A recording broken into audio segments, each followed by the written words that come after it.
Okay, we are joined today by my teaching assistant, Diego. He'll probably be appearing in a lot of these videos. He gets very interested in what I'm doing in the garage here.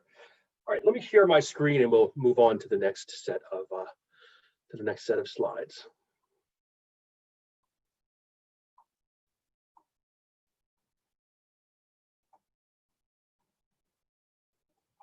All right, so let's talk a little bit more in depth about the independent samples T. So what does it mean to be independent? This refers to how the groups are constructed, with independent meaning basically you have different people in each of the groups. So we could take 1,000 people, 100 people, assign 50 to get a treatment, 50 to say go on a waiting list. Those would be different people in each group. Similarly, we could compare 7th and 9th graders on math achievement. Again, different students. You can't be in both the 7th grade and the 9th and the 10th grade at the same time. Not independent, that would be the same people, even if it's only some, but not all people. If it's not independent, you of course cannot use a test called the independent samples T. Kind of relies on that assumption. All right, we'll take a brief look at a study from the literature. I'd like to bring in different research studies and kind of highlight how researchers within our field are using statistics. This is a study by Wilton, who's in the first picture, Sanchez and Unzueta. Should have practiced that one. And their article is called In Good Company, and it's about gender diversity and how that affects perceptions of organizations' reputations. So they were interested in the effect of diversity framing on organizational perceptions. Participants read a company's brochure and then answered questions about the company's gender diversity and other questions about the company, such as how prestigious they believed the organization was. There were two conditions. In the first one, they include, here's the treatment condition. You can see it includes information about what percentage of employees are men and what percentage are women. So you can see there's a pretty good mix represented here. Whereas in the control condition, they talked about the carbon footprint rather than gender diversity. The null hypothesis here was the treatment group and the control group produced the same perceptions of organizational prestige. That is, the participants who read the one description would respond just about the same as the participants who read the other one. You can see what the null hypothesis looks like mathematically here. Mu1 minus mu2 is equal to 0. As a reminder, null hypotheses always reference a Greek symbol. The reason why they do that is because we're making a statement about what we expect the population to look like. These would never represent what it is. These would never represent what the sample, the sample values, because that's not relevant to the null hypothesis. It is relevant to how we test it, but not to the null hypothesis itself. You can see the control and the treatment conditions. The mean, this refers to the mean perception of prestige, organizational prestige, the standard deviations and the sample sizes. See, we've got roughly equal sample sizes and the standard deviations look pretty similar. We see that there's a sample, the difference between the sample means, but like always, we can't just eyeball sample means and say, oh yeah, these are different. Well, we need a test to tell us whether it differs from what we would expect if the null is actually true.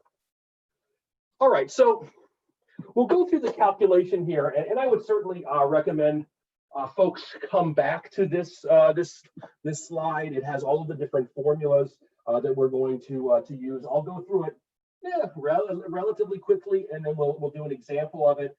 Within the tutorials themselves, there are other opportunities to work with this.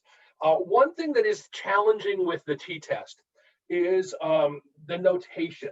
One thing you can see here is I've listed out 4 different values that have an S in them.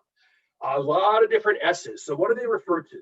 S sub P, that's the pooled standard deviation. This is basically us just averaging the 2 standard deviations. There's a little bit more rigmarole that goes into that, but it's basically taking the average of our 2 standard deviations. S is the standard S sub X1 and S sub X2.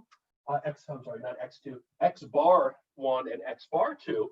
Those are the standard errors of each group. Remember, the standard deviation is different from the standard error. In general, a standard error is going to be the group standard deviation divided by usually the square root of sample size or something similar to And then finally, the standard error of the difference between the means. This is a core value that's going to drive our calculation of confidence intervals and drive our calculations of the t-statistic itself. So the pooled standard deviation, again, think of this as just an averaging of our two standard deviations. The formula takes each standard deviation and squares it. Remember, the squared standard deviation is also known as the variance. You multiply it by the sample size in that group minus 1. Then you do the same thing for the values in the second group. You divide the whole thing by the overall sample size minus 2. And then you take the square root of it. And this happens to turn out to be exactly 1.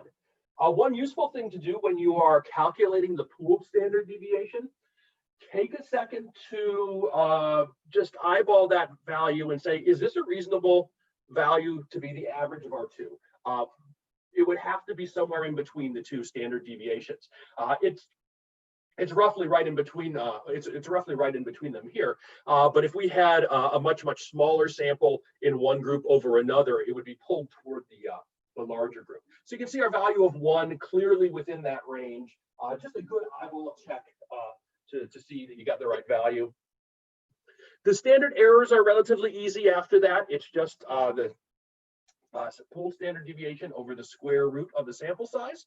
So you can see those values.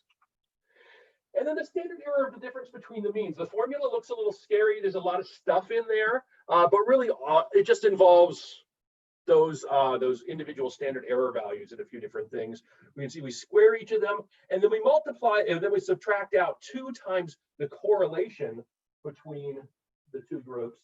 And I'll talk about that in a second.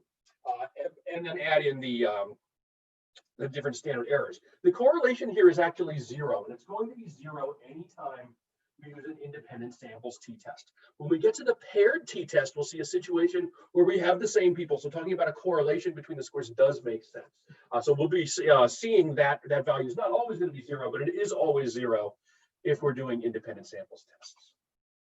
And then finally, something called the degrees of freedom. That is simply n1 plus n2 minus 2, or you can see it's the same as the denominator of the pooled standard deviation as well. All right, to do our calculation, let's take a look at the confidence interval formula. I like to use confidence intervals rather than calculating a t-statistic, although we'll talk about interpreting and presenting both of those.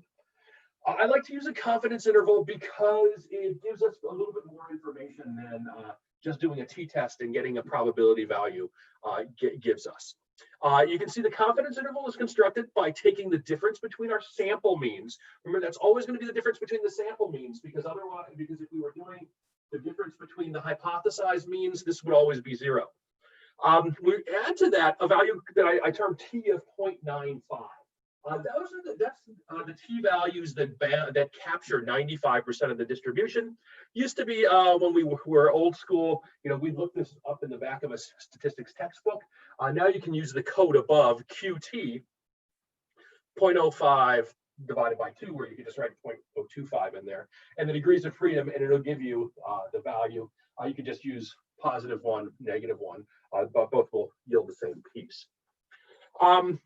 I plug those values into the calculation. The right-hand side of the confidence interval is often called the margin of error. You've probably heard a lot about that with election polling. It's that t-value multiplied by the standard error of the difference between the two means.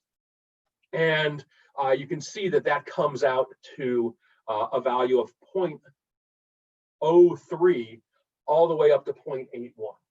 What does this tell us? Well, it tells us that, if we measured a ton of people, plausibly we could expect the difference in the populations to be as small as 0.03 points on the scale on the prestige scale, which would be practically nothing. It's non-zero, but it's very, very small, or all the way up to about 0.8 points, about twice the size of the difference that we observed. So the 95% confidence interval is nice because it tells us what we could reasonably expect the population to look like, and it does it in a way that really highlights the variability in the variability that we would have in sort of making any claims based on this.